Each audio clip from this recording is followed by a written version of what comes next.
नमस्ते, मैं हूं आपके साथ जसप्रीत कौर। कोरोना बहुत तेजी से फैल रहा है, लगातार कोरोना के मामले बढ़ रहे हैं। ऐसे में मास्क पहनना सबसे ज्यादा जरूरी है। न्यूज 18 ने इसके लिए मुहिम भी शुरू की है, जिसका नाम है #मास्क पहनो इंडिया। हम आपसे बार बार अपील कर रहे हैं कि आप मास्क जरूर पहने, क्योंकि इस जंग से अगर जीतना है तो मास्क सबसे बड़ा हथियार है। पश्चिम बंगाल का रुख कर लेते हैं। यहाँ पर एक बार फिर ममता बनर्जी का जादू चला और उनकी पार्टी ने राज्य में तीसरी बार शानदार जीत हासिल की। ममता बनर्जी आज शाम 7 बजे कोलकाता में राज्यपाल जगदीप धनखड़ से मुलाकात करेंगी और सरकार बनाने का दावा पेश करेंगी। इस बात की जानकारी खुद राज्यपाल ने ट्वीट करके दी। राज्यपाल जगदीप धनखड़ ने बताया कि उन्होंने टीएमसी की जीत के लिए ममता बनर्जी को बधाई दी है। साथ ही ये भी कहा कि आज शाम 7 बजे राजभवन में ममता बनर्जी से मुलाकात होगी। इससे पहले ममता बनर्जी ने अपने कार्यकर्ताओं से अपील की कि कोरोना प्रोटोकॉल का ध्यान रखें और जीत का जश्न ना मनाएं।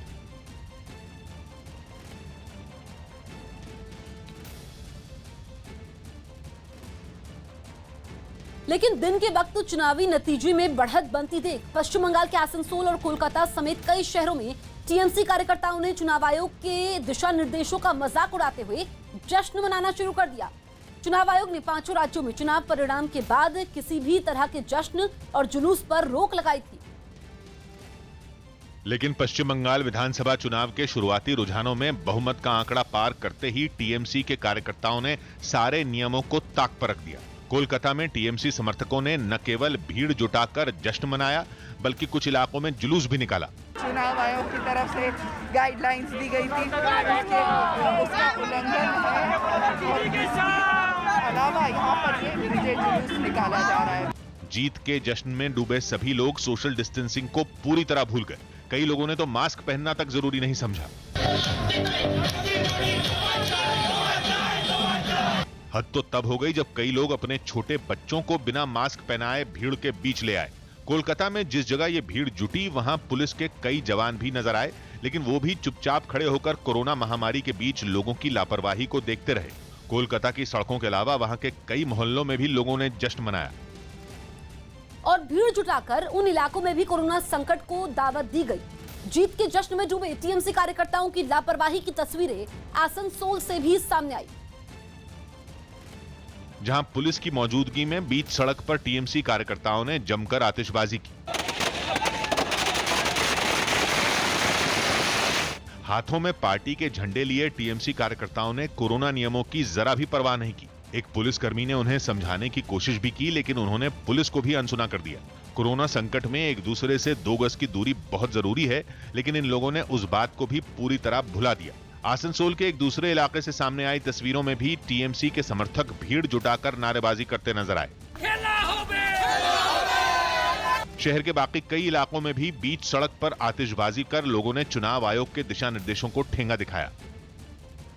पश्चिम बंगाल के नंदीग्राम के चुनाव परिणाम को लेकर तृणमूल कांग्रेस ने मुख्य निर्वाचन दफ्तर को एक खत लिखा। इस खत में टीएमसी ने मतगणना में अनियमितता का आरोप लगाते हुए फिर से मतगणना करवाने की मांग की, लेकिन चुनाव अधिकारी ने उनकी मांग को खारिज कर दिया और चुनाव आयोग ने नंदीग्राम सीट पर शुभेंदु अधिकारी की जीत का ऐलान कर दिया।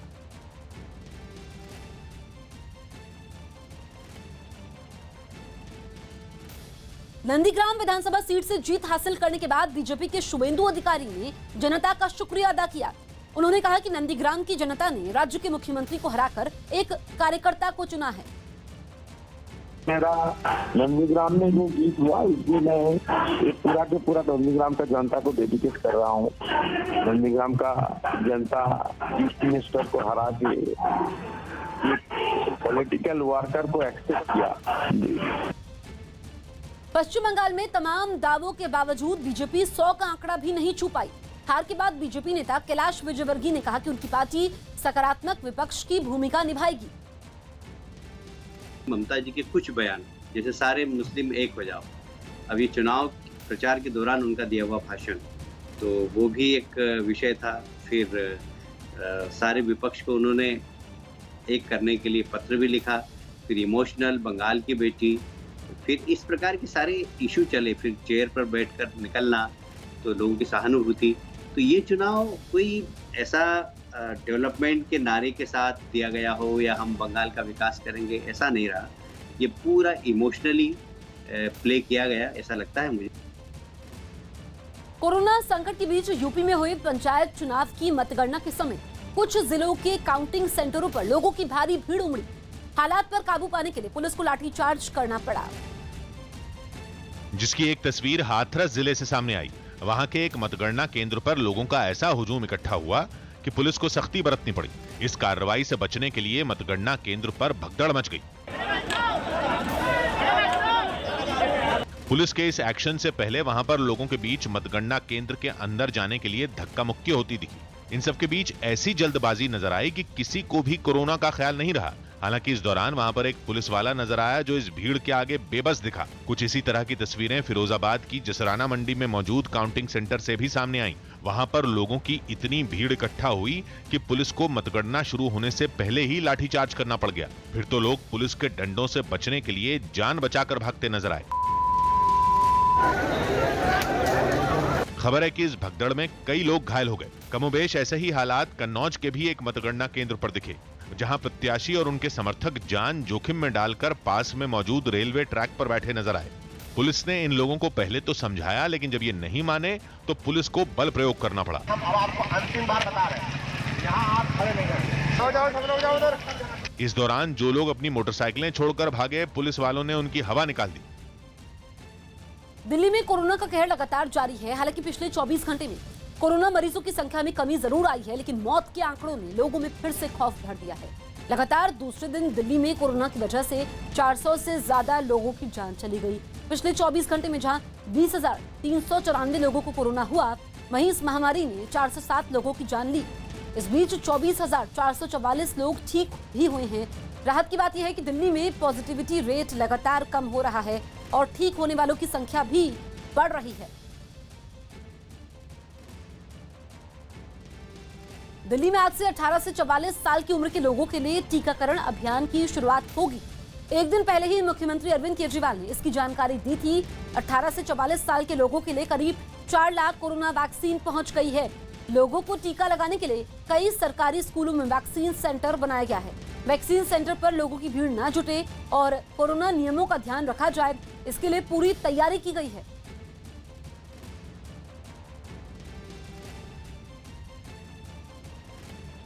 फ्रांस से मदद की खेप दिल्ली पहुंच गई।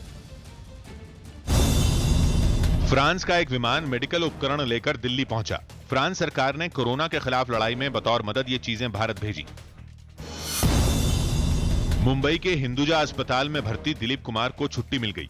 वो डॉक्टरों की सलाह पर रूटीन चेकअप के लिए अस्पताल में भर्ती हुए थे। कानपुर में ऑक्सीजन सिलेंडर में लगने वाले उपकरणों की कालाबाजारी का आरोप लगा। इस मामले में पुलिस ने 2 लोगों को पकड़ लिया। आरोप है कि ये दोनों इस मुश्किल वक्त में जरूरतमंदों से इन चीजों के लिए मोटी कीमत वसूलते थे। 10,000 रुपए में बेचा जा रहा है, जबकि इसकी बाजार की कीमत केवल 1,300 रुपए है। महेंद्र सिंह धोनी ने चेतक नाम का एक घोड़ा खरीदा। उनकी पत्नी साक्षी ने सोशल मीडिया पर एक वीडियो जारी कर इसकी जानकारी दी। इस वीडियो में चेतक धोनी के कुत्ते के साथ खेलता दिखाई दिया। मध्य प्रदेश के रायसेन से हैरान करने वाला एक वीडियो सामने आया। वहां कोरोना नियमों की अनदेखी पर जब एक ठेले वाले को टोका गया तो उसने नगर परिषद अधिकारी को थप्पड़ मार दिया, जिसमें दिखा कि जैसे ही उस ठेले वाले को कोरोना नियमों की याद दिलाई गई, वो भड़क गया और नगर परिषद की टीम के साथ वहां पहुंचे अधिकारी को मारने के लिए दौड़ पड़ा।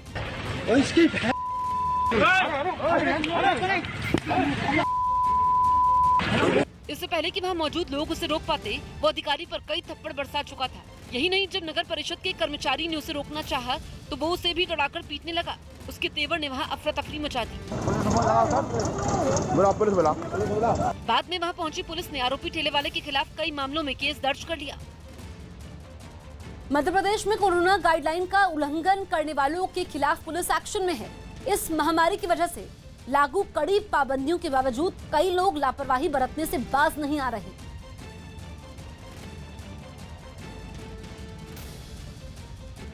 तो लगातार वहां पर लॉकडाउन के बावजूद लोग सड़कों पर बेवजह निकल रहे हैं और कोरोना गाइडलाइंस का उल्लंघन कर रहे हैं,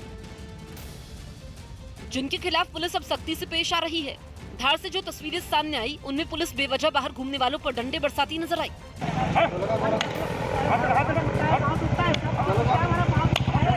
इसी तरह पुलिस ने एक दूसरे इलाके में भी कई लोगों की पिटाई की ताकि वो दोबारा ऐसी गलती न दोहराए। हद तो तब हो गई जब पुलिस ने गाड़ी को रुकवाया उसमें 1-2 नहीं बल्कि 8 लोग सवार थे।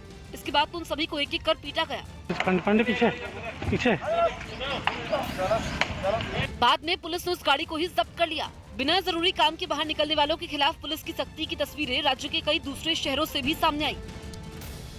दक्षिण अमेरिकी देश कोलंबिया में टैक्स बढ़ाने के प्रस्ताव के खिलाफ सड़कों पर उतरे लोग अपने कदम पीछे खींचने को तैयार नहीं।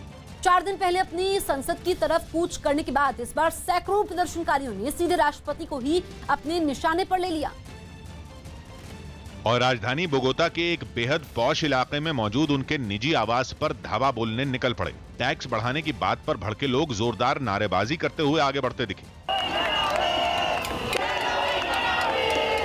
कुछ जगह तो प्रदर्शनकारी पुलिस को उकसाते भी नजर आए, लेकिन फिर पुलिस ऐसे एक्शन में आई कि उसने ताबड़तोड़ आंसू गैस के गोले दागने शुरू कर दिए।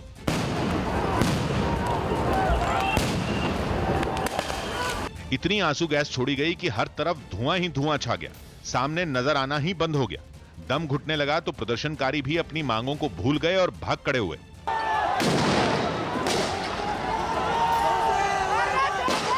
असल में कोलंबिया के राष्ट्रपति ने कोरोना काल में अपने देश की अर्थव्यवस्था को गर्त से निकालने के लिए टैक्स बढ़ाने का प्रस्ताव पेश किया है, लेकिन वहां जनता इस बात पर आग बबूला है कि महामारी में वैसे ही उनके खाने के लाले पड़े हैं और सरकार है कि उनकी जेबों पर डाका डालने पर तुली है।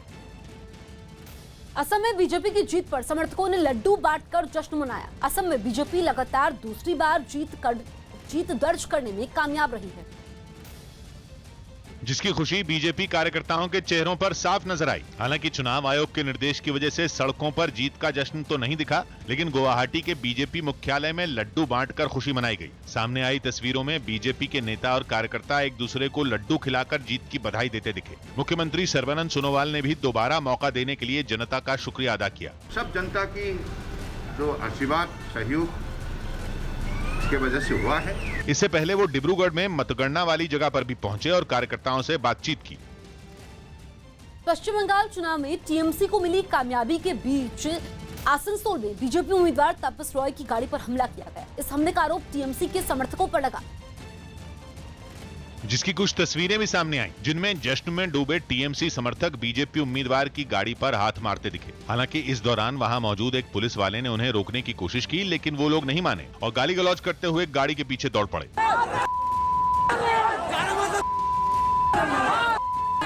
इस बीच जैसे तैसे बीजेपी उम्मीदवार तापस रॉय वहां से निकलने में कामयाब रहे। जिस सड़क पर यह हंगामा हुआ, वहां पर बड़ी संख्या में टीएमसी समर्थक पार्टी का झंडा लिए नजर आए। ये हाल वहां तब था जब चुनाव आयोग ने जीत के जश्न पर रोक लगा रखी, मगर टीएमसी समर्थक कोरोना निर्देशों का मखौल उड़ाते हुए जश्न में डूबे दिखे। न तो उनके बीच में 2 गज की दूरी थी और न ही ज्यादातर लोगों के चेहरे पर मास्क नजर आए। जामुरिया सीट पर टीएमसी उम्मीदवार हरेराम सिंह ने 7000 से ज्यादा मतों से बीजेपी उम्मीदवार तापस रॉय को हराया।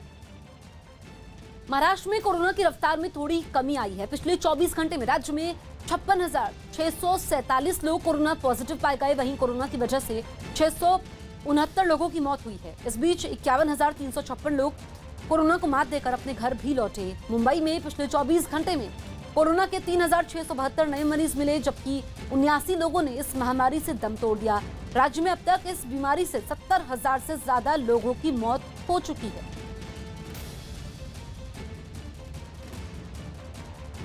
वहीं मुंबई में आज सिर्फ 18 से 44 साल के लोगों को ही वैक्सीन लगाई जाएगी। इसके लिए सिर्फ 5 वैक्सीनेशन सेंटर खुलेंगे, जहां 18 से 44 साल के लोगों को वैक्सीन दी जाएगी। इन सेंटरों पर उन्हीं लोगों को वैक्सीन लगाई जाएगी जिन लोगों ने पहले से ही रजिस्ट्रेशन करवा रखा है। इसके साथ ही 45 से ज्यादा उम्र वालों के लिए वैक्सीन सेंटर बंद रहेंगे। वैक्सीन नहीं मिलने की वजह से बीएमसी ने यह फैसला किया है।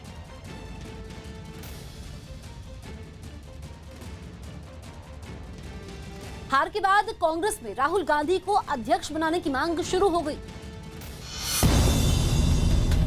5 राज्यों के विधानसभा चुनावों में कांग्रेस के खराब प्रदर्शन के बाद महाराष्ट्र कांग्रेस के नेता संजय निरुपम ने राहुल गांधी को अध्यक्ष बनाने की मांग उठाई। पहला प्रयास ये होना चाहिए, पहला निर्णय ये होना चाहिए कि तत्काल राहुल गांधी जी को कांग्रेस पार्टी का राष्ट्रीय अध्यक्ष बनना चाहिए। मगर मौके की ताक में बैठी बीजेपी ने निरुपम की इस मांग के बहाने राहुल गांधी की नेतृत्व क्षमता पर ही सवाल उठा दिया। राहुल गांधी कांग्रेस को उभारी दे सकते हैं, मुझे जरा भी नहीं लगता।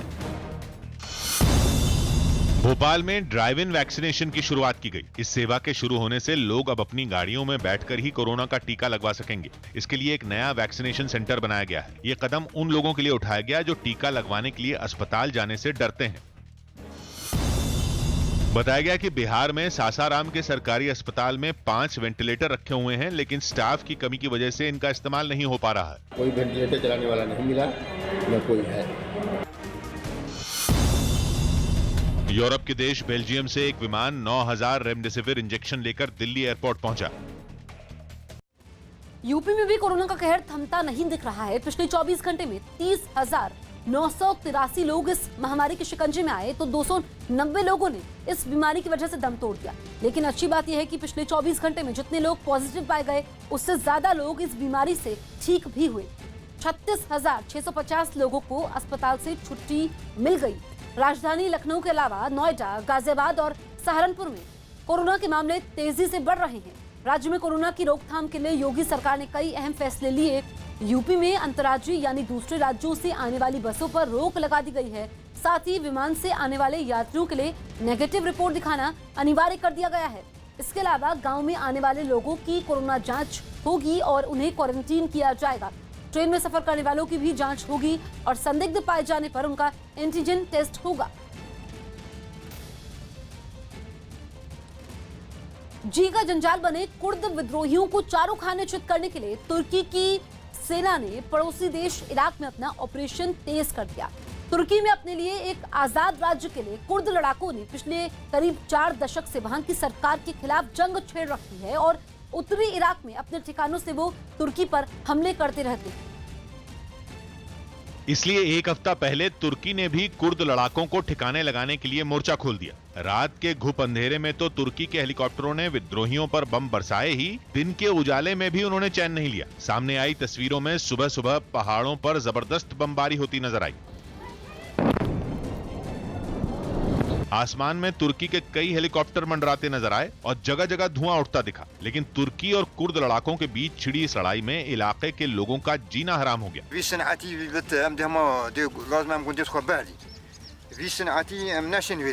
कुर्द विद्रोहियों और तुर्की की सेना के बीच 1980 के दशक से चल रही जंग में 40,000 से ज्यादा लोगों की मौत हो चुकी है। बिहार में पिछले 24 घंटे में 13,534 लोगों की कोरोना रिपोर्ट पॉजिटिव आई। इनमें सबसे ज्यादा पटना में 2,748 लोगों की रिपोर्ट पॉजिटिव है। वहीं राज्य भर में कोरोना की वजह से 97 लोगों की मौत हुई। इस बीच 11,694 लोगों ने कोरोना को मात भी दी और ठीक होकर अपने घर लौटे।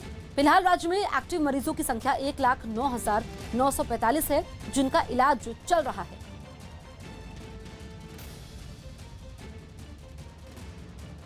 पश्चिम बंगाल की हाई प्रोफाइल नंदीग्राम सीट पर हुई कड़ी टक्कर में बीजेपी के शुभेंदु अधिकारी ने ममता बनर्जी को हरा दिया। इस सीट पर दोनों के बीच वोटों की गिनती के आखिरी राउंड तक जंग चली। लेकिन अंत में शुभेंदु अधिकारी ने 1,500 से ज्यादा वोटों से जीत दर्ज कर ली। इस सीट को जीतने के लिए बीजेपी और टीएमसी दोनों ही पार्टियों ने पूरी ताकत झोंक दी थी। नंदीग्राम का संग्राम हारने के बाद ममता बनर्जी मीडिया के सामने आई। इस बार वो व्हील चेयर पर बैठकर नहीं आई, बल्कि अपने पैरों पर चलते हुए बाहर निकली। बताया गया कि ममता बनर्जी के पैर का प्लास्टर कट चुका है। ममता ने नंदीग्राम की हार को स्वीकार किया और बंगाल में पार्टी की बड़ी जीत पर खुशी जताई। शुरुआती रुझानों में शुभेंदु अधिकारी ममता बनर्जी से आगे चल रहे थे। आखिरी राउंड से ठीक पहले दोनों के बीच मुकाबला दिलचस्प हो गया, क्योंकि ममता बनर्जी सिर्फ 6 वोटों से पीछे चल रही थी। आखिरी राउंड में शुभेंदु ने ममता को मात देते हुए नंदीग्राम का किला जीत लिया। शुभेंदु अधिकारी 1,09,673, ममता बनर्जी 1,07,937। ममता की हार पर बीजेपी के आईटी सेल के प्रमुख अमित मालवीय ने एक ट्वीट कर तंज कसा। उन्होंने मुख्यमंत्री पद पर रहते हुए ममता के चुनाव हार जाने को टीएमसी की हार बता दिया। मध्य प्रदेश में हर दिन हजारों लोग कोरोना की चपेट में आ रहे हैं। पिछले 24 घंटे में राज्य में 12,379 लोगों की रिपोर्ट पॉजिटिव आई, तो वहीं इस महामारी ने 102 लोगों की जान ली। अच्छी बात यह रही कि जितने लोग बीमार हुए, उससे ज्यादा लोग कोरोना से ठीक होकर अपने घर लौट आए। पिछले 24 घंटे में 14,562 लोगों को अस्पतालों से छुट्टी मिल गई। वहीं राज्य में 88,511 एक्टिव मरीज हैं, जिनका इलाज चल रहा है। कोरोना पर काबू पाने के लिए शिवराज सरकार ने भोपाल में नाइट कर्फ्यू बढ़ा दिया है। भोपाल में अब नाइट कर्फ्यू 10 मई तक लागू रहेगा।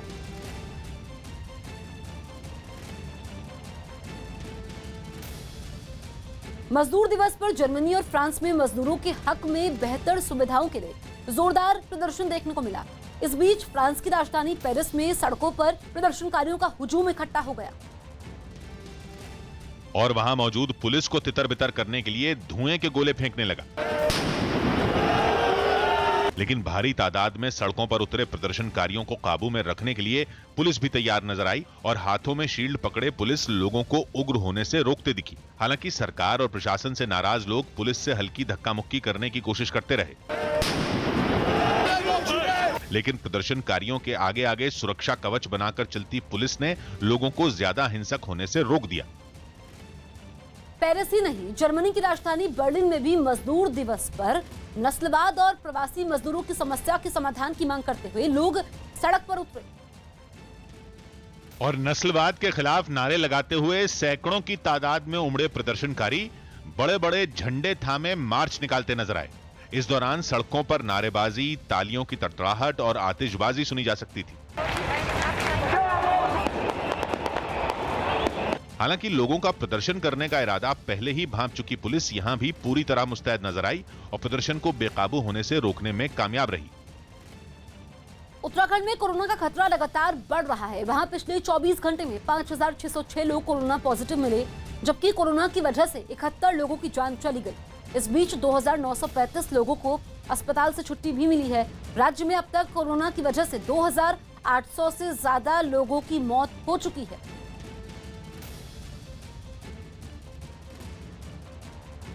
तमिलनाडु में चुनाव जीतने की खुशी में डीएमके के कार्यकर्ताओं ने चुनाव आयोग के आदेश की धज्जियां उड़ा दी। कोरोना के खतरे को देखते हुए चुनाव आयोग ने विजय जुलूस या जश्न मनाने पर रोक लगाई।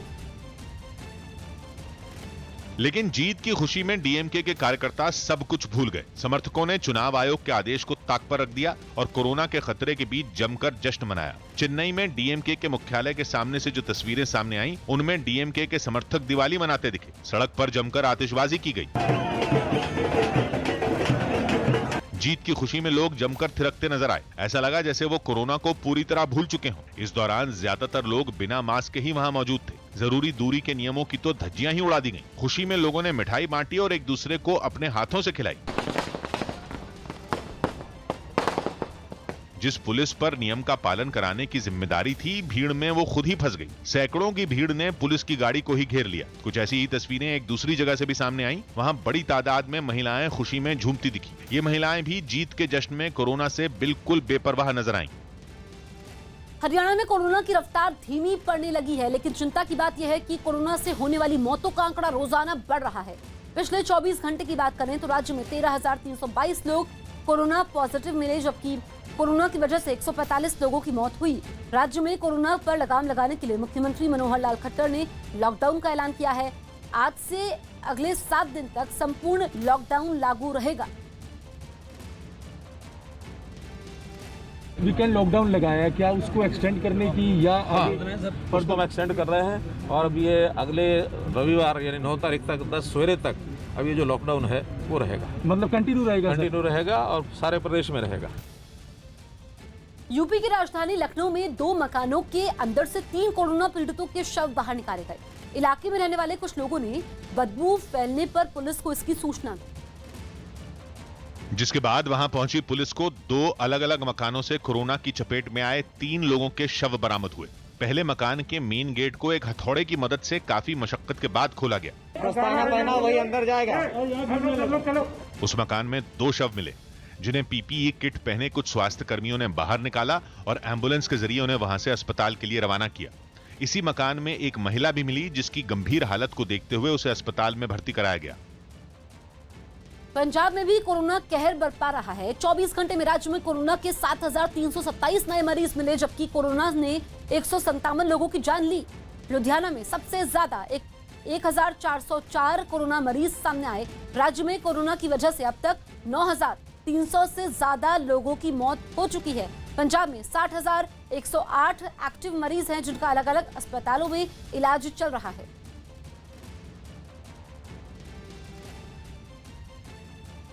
उत्तर कोरिया की सत्ताधारी वर्कर्स पार्टी की यूथ लीग की 10वीं कांग्रेस का समापन बड़ी ही शान और शौकत के साथ किया गया। लेकिन हैरानी की बात यह रही कि जिस किम जोंग उन के बिना उत्तर कोरिया में एक पत्ता तक नहीं हिलता, वो इस समारोह में शामिल ही नहीं हुई। और कार्यक्रम की सामने आई तस्वीरों में वहां उत्तर कोरिया के कई अधिकारी तो मौजूद दिखे, लेकिन किम जोंग उन कहीं नजर नहीं आए। हालांकि उनकी गैर हाजिरी के बावजूद समारोह की भव्यता में कोई कमी देखने को नहीं मिली। यूथ लीग की कांग्रेस जब खत्म होने के करीब आई तो उसे यादगार बनाने के लिए परेड निकाली गई, जिसमें यूथ लीग के हजारों युवाओं की गजब की परफॉर्मेंस ने जान फूंक दी। युवाओं ने ग्रुप बनाकर ऐसी शानदार आकृतियां बनाई कि समारोह में शामिल हुआ हर शख्स बस देखता ही रह गया। लेकिन इसके बाद जो जबरदस्त आतिशबाजी और नाच गाना हुआ, उसने तो कार्यक्रम में चार चांद ही लगा दिए।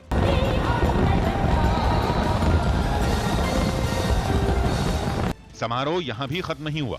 इसके बाद कार्यक्रम स्थल पर अंधेरा कर दिया गया और यूथ लीग के हजारों सदस्यों की मशालों से ही पूरा नजारा जगमगा उठा। शानदार लाइट शो की रंग बिरंगी चमक ने राजधानी प्योंगयांग को दूर दूर तक रोशन कर दिया। गुजरात में भी कोरोना की रफ्तार धीमी पड़ती नजर आ रही है। पिछले 24 घंटे में 12,978 लोग कोरोना पॉजिटिव पाए गए, जबकि कोरोना की वजह से 153 लोगों ने अपनी जान गंवाई। इस बीच 11,146 मरीजों को डिस्चार्ज किया गया। पिछले 24 घंटे में सबसे ज्यादा मरीज अहमदाबाद में मिले। अहमदाबाद में 4,744 लोग कोरोना पॉजिटिव पाए गए, जबकि 27 लोगों की मौत हुई। वहीं सूरत में 1,883 लोगों का कोरोना हुआ, जबकि 13 की मौत हुई।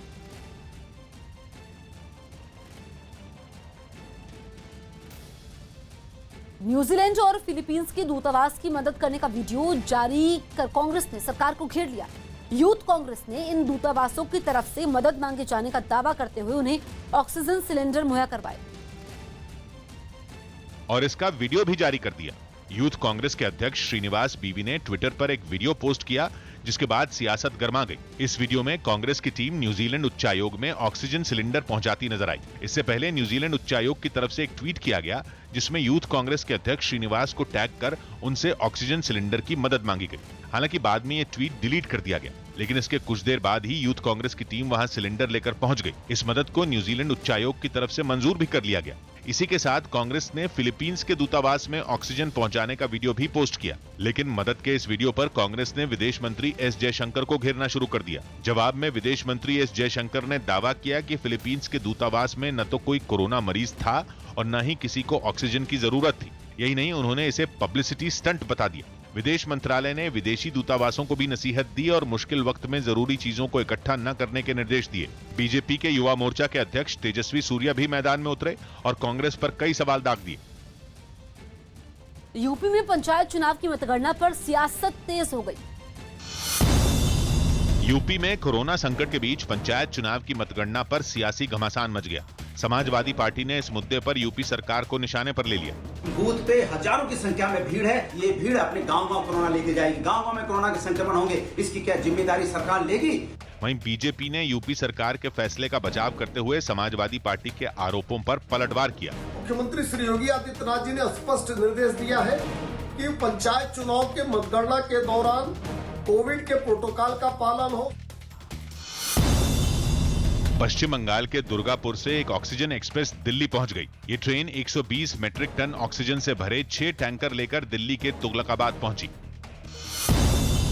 ओडिशा सरकार ने राज्य के पत्रकारों को कोरोना योद्धा घोषित किया, जिसके तहत उन्हें 2 लाख का मेडिकल बीमा दिया जाएगा। इसके अलावा कोरोना से जान गंवाने वाले पत्रकारों के परिवार को 15 लाख की आर्थिक मदद भी दी जाएगी। लता मंगेशकर ने कोरोना से लड़ने के लिए महाराष्ट्र सरकार को मदद के तौर पर 7 लाख रुपए दिए। दिल्ली के अशोक विहार में पुलिस ने ऑक्सीजन कॉन्सेंट्रेटर की कालाबाजारी के आरोप में 2 लोगों को गिरफ्तार कर लिया। ब्रिटेन के मैनचेस्टर में इंग्लिश प्रीमियर लीग के एक मैच से पहले ही जमकर हंगामा हुआ, जिसकी वजह से मैनचेस्टर यूनाइटेड और लिवरपूल फुटबॉल क्लब के बीच होने वाला मैच टालना पड़ा। हंगामे की शुरुआत तब हुई जब मैनचेस्टर यूनाइटेड के सैकड़ों समर्थक इस क्लब के मालिक के खिलाफ प्रदर्शन करते हुए स्टेडियम पहुंच गए, जिन्हें वहां से हटाने के लिए पुलिस को उन पर सख्ती बरतनी पड़ी। हालांकि मैनचेस्टर यूनाइटेड के समर्थक वहां से जाने के बजाय पुलिस से ही भिड़ गए।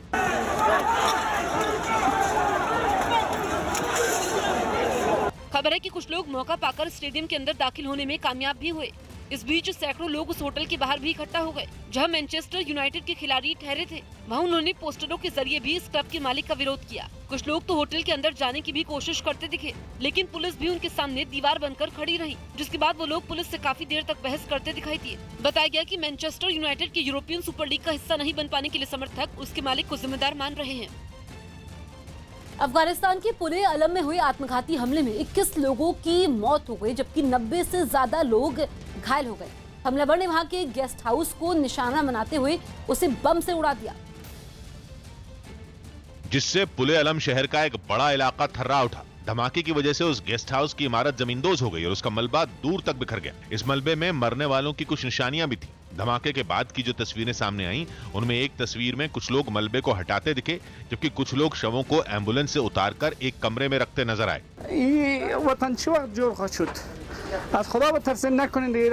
धमाके की जद में गेस्ट हाउस के पास की कुछ दुकानें भी आ गईं। हमले के कुछ देर बाद की जो तस्वीर सामने आई, उसमें कुछ लोग घायलों को वहां के एक अस्पताल में भर्ती करवाते दिखे।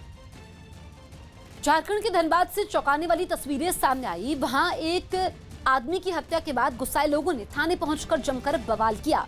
बताया गया कि नाली के विवाद में दो पक्षों के बीच पहले तो खूब मारपीट हुई और उसके बाद एक पक्ष के लोगों ने चाकू से हमला भी किया, जिसमें एक आदमी की मौत हो गई। जिसके बाद दूसरे पक्ष के कई लोग थाने पहुंच गए और आरोपियों के खिलाफ जल्द कार्रवाई की मांग करने लगे। वो लोग इतने गुस्से में थे कि पुलिस के सामने ही उन्होंने धमकी देनी शुरू कर दी।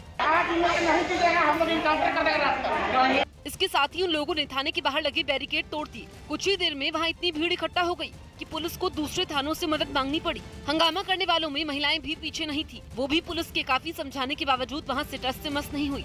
इस बीच कुछ लोगों ने आरोपियों की मोटरसाइकिलों को आग के हवाले कर दिया, जिसके बाद पुलिस के बड़े अधिकारी वहां पहुंचे और दोनों पक्षों के लोगों को समझाने लगे। हंगामे को खत्म करवाने के लिए पुलिस कई लोगों के घर भी पहुंची। दिल्ली यूनिवर्सिटी में फाइनल ईयर की परीक्षाएं टल गई। दिल्ली यूनिवर्सिटी ने कोरोना खतरे को देखते हुए फाइनल ईयर की परीक्षाएं टाल दी। इन परीक्षाओं की शुरुआत इसी महीने से होनी थी।